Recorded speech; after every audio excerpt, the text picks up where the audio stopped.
सबसे पहले मैं आप सबका बहुत बहुत धन्यवाद करता हूं।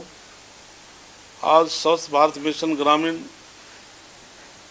CR पाटिल जो हमारे केंद्रीय मंत्री हैं, पूरे हिंदुस्तान के सभी प्रदेशों के मंत्री और पूरे अधिकारीगणों के साथ अलग अलग मीटिंग लेकर के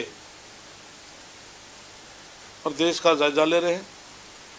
और विशेष तौर से मैं देश के हमारे मंत्री जी ने बहुत ब्रीफली हर मुद्दे को जानकारी ली और केंद्र की योजनाओं को हमें बताया।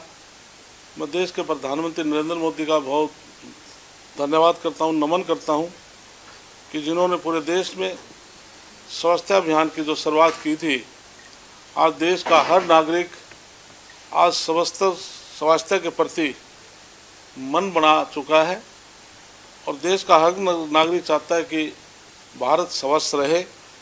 और इसमें हरियाणा प्रदेश में हमारे 6,619 गांव हैं, जिसमें से 25-38 को हमने ODF मॉडल गांव किया है और बाकी कार्य जारी है। इसके अलावा मेरे पंचायती विभाग ने हमने फैसला लिया है कि हमारी जो सेल्फ हेल्प ग्रुप की 60,000 महिलाएं हैं वो काम कर रही हैं। हमने उनको रोज़गार दिया है। पहले तो जो सामान वो तैयार करते हैं उनको बेचने में दिक्कत आती थी, उनको कॉमन प्लेटफार्म मिले, उसके लिए माननीय मनोहर लाल जी ने, पूर्व मुख्यमंत्री जी ने करनाल में उनका एक सेंटर स्थापित किया था। फतेहाबाद में तैयारी है। हम चाहेंगे हर ज़िले में उनके लिए ऐसे सेंटर स्थापित हो जो सामान तैयार करे।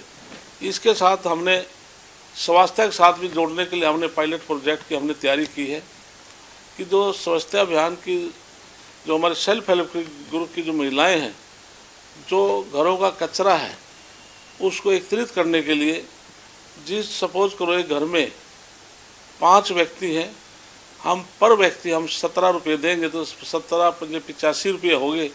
तो अलग अलग घरों में जितने व्यक्ति होंगे उसके हिसाब से हम उनको अलग से देने का काम करेंगे, जिससे उनको एडिशनल रोज़गार बढ़ेगा। और हमने क्लस्टर भी बनाए हैं 10-10 गाँव के, 15-15 गाँव के। हमने उनको क्लस्टरों को इकट्ठा एक स्थान पर के कचरा इकट्ठा करके हम जिस प्रकार से हमने STP शहरों के अंदर लगे, हमने हरियाणा प्रदेश में हमने क्लस्टर बढ़ा करके हम डिस्ट्रिक्ट वाइज भी हम ऐसा STP भी लगाएंगे, जिससे ग्रामीणों का जो कचरा उसमें जो प्लास्टिक है अलग अलग से पार्ट करके, स्टील है उसको बेचा जाए, बाकी उसको खाद में यूज हो। तो ऐसी सरकार की हमारी योजना है। इसके साथ हमने गोवर्धन योजना के लिए 8 बायोगैस प्लांट लगाए हैं। और आज CR पाटिल जी ने कहा कि प्रधानमंत्री जी ने विशेष इस पर जोर दिया है कि बायोगैस प्लांट ज़्यादा लगाएं। तो तब उन्होंने पूछा कि आप क्या इसमें हरियाणा प्रदेश को अगवानी कर सकता है। तो मैंने कहा कि हमारे 550 के करीब हमारी रजिस्टर्ड हरियाणा सरकार से गौशालाएँ हैं और उन्होंने कहा कि 100 या इससे ऊपर के गौशाला में कि हमारे हरियाणा प्रदेश में 1000, 2000, 2500, 3000, 5000 तक ऐसी बड़ी गौशालाएँ भी हैं जिसमें गोबर का प्रबंध वहाँ में मिल जाएगा। तो इसलिए उन्होंने कहा कि हम हरियाणा का हम दौरा कराएंगे केंद्र के हमारे मंत्रियों के साथ, हमारी टीम के साथ, जिससे कि काफ़ी गौशालाओं के अंदर इस प्रकार के बायोगैस प्लांट लगाए जा सकें, जिससे कि वो गैस यूज हो सके। इसके साथ हमारे आज की जो मीटिंग में विशेष तौर से हमारे ग्रामीण अंचल के अंदर हमने विश्वास दिया है कि हम जैसे मनरेगा के जो काम हैं उनको हम पूरे मजबूती के साथ आगे बढ़ रहे हैं और हमारे जो तालाब हैं उनका सौंदर्यीकरण करेंगे। तो आज सभी मुद्दों पर हमारी तकरीबन 1 घंटा हमारी वहाँ पर मीटिंग हुई है, जिसमें केंद्र की तरफ से बहुत अच्छा रिस्पांस हमें मिला है। हरियाणा के अलावा कोई और राज्य भी शायद बैठे हैं? इसके लिए हमारे से पहले साथ कर्नाटक से डिस्कस था, फिर हमारा 2 ही प्रदेश थे, उसके बाद मंत्री जी ने आगे मीटिंग में जाना था। तो जल टीम दौरा भी करेगी गोवर्धन को लेकर अन्य कामों के लिए जिस प्रकार से शिवराज पाटिल जी हमने जो तालाब है उनका सुंदरीकरण किया है, तो हमारे शिवराज पाटिल जी खुद हमारे करनाल जिले में रतनगढ़ गांव के अंदर देख के आए थे किस प्रकार से हमने तालाबों का सौंदर्यीकरण किया है। सर, दिल्ली चुनावों का ऐलान होने जा रहा है, आप खुद भी दिल्ली में लगातार लगे हुए हैं, आपकी कुछ जिम्मेदारियां भी दी गई हैं, किस तरीके से देखते हैं इस बार दिल्ली के चुनाव को? क्या दिल्ली का चुनाव आज हिंदुस्तान का हर मतदाता ये समझ चुका है कि पूरे देश में को पार्टी है तो प्रधानमंत्री नरेंद्र मोदी के नेतृत्व में भारतीय जनता पार्टी जो देश में सरकार चला रही है, तो हर प्रदेश चाहता है कि आज प्रदेश आगे बढ़े और वो प्रधानमंत्री नरेंद्र मोदी की नीतियों से आगे बढ़ सकता है। तो इसलिए अब दिल्ली की बात है, जिस प्रकार से अभी दिल्ली के चुनाव है तो दिल्ली हमारे लोकसभा में जनता समझ चुकी है कि केंद्र में जो सरकार हो तो प्रदेश में वही सरकार बनेगी, तो केंद्र से अच्छे पैकेज भी आएंगे, काम भी होंगे। और लोकसभा में मतदाताओं ने साबित कर दिया कि 7 की 7 लोकसभा सीट भारतीय जनता पार्टी के पक्ष में आई थी। अभी 70 विधानसभा की सीटें हैं, 70 में से 50 सीटें भारतीय जनता पार्टी अवश्य लेगी और पूर्ण बहुमत से सरकार बनाएगी। सर, आम आदमी पार्टी चुनौती नहीं लगती है आपको? इसके लिए राजनीतिक पार्टियां कुछ चुनौती, भारतीय जनता पार्टी हम चुनौती नहीं मानते, राजनीतिक पार्टियां होती चुनाव आमने सामने लड़ती हैं, लेकिन आप लोकसभा का चुनाव से ले लो, लोग मन बदल चुके हैं क्योंकि फरी झूठ ज़्यादा चलने वाली नहीं है। लोग समझते हैं कि डेवलपमेंट ज़रूरी है। आज चाहे मोहल्ला क्लिनिक की बात है, चाहे शिक्षा की बात है, धरातल पर कुछ नहीं है, लेकिन केवल अखबारों में एडवर्टाइजमेंट में ये जितना पैसा एडवर्टाइजमेंट पर दिल्ली का मुख्यमंत्री खर्च करता है, इतना डेवलपमेंट पर खर्च कर देता तो दिल्ली का नक्शा कुछ और ही होता है। ये डेवलपमेंट का खर्च तो करता नहीं, लेकिन किसी भी प्रदेश के अंदर चुनाव होते हैं तो वहाँ पर करोड़ों के एडवर्टाइजमेंट उस प्रदेश में जाकर देता, वहाँ पर अपने उम्मीदवार भी खड़े करते हैं, लेकिन उम्मीदवार क्या हासिल करते हैं इससे आप अंदाज़ा लगा सकते हैं। सर, एक माइनिंग को लेकर कुछ कड़े कदम भी कल आपने उठाए, कुछ कार्रवाई की बात की, हालांकि आपने दोनों जगहों का दौरा भी कराया है।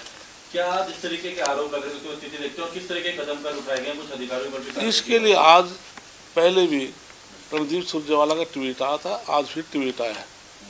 ये केवल अखबार पढ़कर केवल ट्वीटों पर ही ये राजनीति करते हैं। मैं खुद परसों वहाँ पर फिरोजपुर जुर्कानू की पहाड़ी पर गया हूँ और आप खुद मेरे साथ चलेंगे तो आप हैरान हो जाएंगे कि आप इतनी ऊंची पहाड़ी पर कैसे गाड़ी से गए हैं। तो बड़ी मुश्किल से वहाँ पर जाकर के, जहाँ पर टॉप रूफ के ऊपर जो हरियाणा का, मैंने आपको वीडियो भी शेयर की है, हरियाणा का जो हमारा जो पत्थर लगा है मैं उसके पास खड़ा कर मैंने फ़ोटो आपको दी है और मैंने पूरी पहाड़ी आपको दिखाई है, कहीं पर भी वहाँ माइनिंग नहीं हो रही है। उसके 10 फीट पीछे हमारा राजस्थान का जो माइनिंग जोन है जहाँ पर माइनिंग चल रही है, लेकिन वो सारा पिक्चर वो हमारे खाते में डालते हैं, वो 62 नंबर खसरा है जो राजस्थान का है। इसलिए मैं अभी कह रहा हूँ, मैं खुद जाकर देख कर आया हूँ, हरियाणा के अंदर कोई इलीगल माइनिंग नहीं हुई है। और कहते कि एसडीएम वहाँ पर जाके क्यों एफआईआर दर्ज कराई, वो इसलिए कराई क्योंकि जो ब्लास्ट करके जो माइनिंग कर रहे हैं, जो हमारा जो स्टोन लगा हुआ है, आप खुद जाकर देखेंगे वहाँ केवल 10 फीट 20 फेस स्पेस नहीं होगा, वहाँ पर 3-4 इंच की क्रैक आ चुकी है। उस क्रैक से जब भी वो ब्लास्ट करेंगे या कोई बारिश आएगी, वो हरियाणा की जो हमारी पहाड़ी है वो भी राजस्थान की तरफ जा सकती है, इसलिए एफआईआर दर्ज कराई है। आप जाकर देख सकते हैं। इसके साथ फिर पिचोपा माइनिंग है, वहाँ मैं कल गया था। उस कई दिन पहले आपके मीडिया में चला, अखबारों में आया कि वहाँ पर माइनिंग करते समय कई गाड़ियाँ धस, ऊपर से स्लाइडिंग होने से गाड़ियाँ धस गई, लेबर दब गई। वहाँ पर कोई माइनिंग नहीं हो रही थी, बिल्कुल माइनिंग बंद है। लेकिन उसके साथ वहाँ पर शिव शक्ति एक हमारा ये क्लेस चल रहा था, स्टोन क्रैशर, जो स्टोन और जो मिट्टी को अलग करता है, उस जो बेल्ट होती है उस पर से कोई एक सुभाष नाम का एक श्रमिक वहाँ पर काम कर रहा था। एक स्टोन वहाँ से स्लिप होकर के नॉर्मल स्टोन उसके पैर पर लगा। मैंने फ़ोटो भी आपको शेयर की है, तो ये देख सकते हैं। उसमें उसको नॉर्मल चोट आई थी, उसका उपचार भी हो चुका है। इसके बाद फिर मैं गया था, ये आपके सामने ये फ़ोटो है उसके उपचार की। तो उसके बाद फिर मैं गया था कल्याणा गांव है, वहाँ पर माइनिंग जोन है। तो मैंने वहाँ पर जाकर मैंने जैसे लिस्ट माइनिंग ऑफिसर से मांगी कि आप ड्यूज़ बताएं कि कौन सी माइनिंग का क्या ड्यूज़ है। तो वहाँ पर SBIPL कल्याण जो गांव में जो खसरा नंबर 216 है, उस माइनिंग वहाँ पर चल रही थी। मेरे अधिकारियों ने 12 दिसंबर को भी उनको नोटिस दिया था कि उनकी तरफ 30 करोड़ रुपया जमाया था, बकाया था सरकार का, कि वो पैसा जमा नहीं हुआ। इसलिए मैंने उस माइनिंग अधिकारी को निर्देश दिए थे कि आप इसका केस बनाकर डायरेक्टर को भेजें, इसको सस्पेंड करने के आदेश में देख रहा था। ऐसा हमने किया है। मतलब जो आरोप लग रहे हैं वो पूरे निराधार। बिल्कुल। रणदीप सुरजेवाला तो बार बार जो कहते हैं कि राजस्थान में बीजेपी सरकार है, हरियाणा में बीजेपी सरकार है, उससे पहले वहाँ पर कांग्रेस की सरकार थी। माइनिंग कोई अभी शुरू नहीं हुई, माइनिंग को पहले से ही चल रही, माइनिंग जोनों पहले से ही है। लेकिन उसमें आज जो हरियाणा के ऊपर इस प्रकार का आरोप लगाते हैं, ये निराधार है। फिर एक अंतिम प्रश्न है, एक मुद्दा आजकल उठा है कि मंत्रियों को अधिकारियों के तबादलों का अधिकार, ये बात कहीं ना कहीं कही जा रही है कि कुछ मंत्रियों ने मांग भी करी है, जिसमें ग्रुप बी की भी बात की जा रही है। उसको आप किस तरीके से देखते हैं, क्या कहेंगे इसके लिए? माननीय मनोहर लाल जब मुख्यमंत्री थे, उन्होंने सबसे पहले एजुकेशन के अंदर ऑनलाइन ट्रांसफ़र पॉलिसी बनाई थी। और मैं कहता हूँ कि पूरे देश में हरियाणा प्रदेश पहला ऐसा प्रदेश था जिसका एग्जामिन के लिए दूसरे प्रदेश के लोगों ने, सरकारों ने आकर भी किया है। इसलिए आजकल मुख्यमंत्री का बयान आया था, ट्रांसफ़र एक प्रोसेस है, तो इसलिए कार्यकर्ता भी मंत्रियों के पास, विधायकों के पास जाते हैं।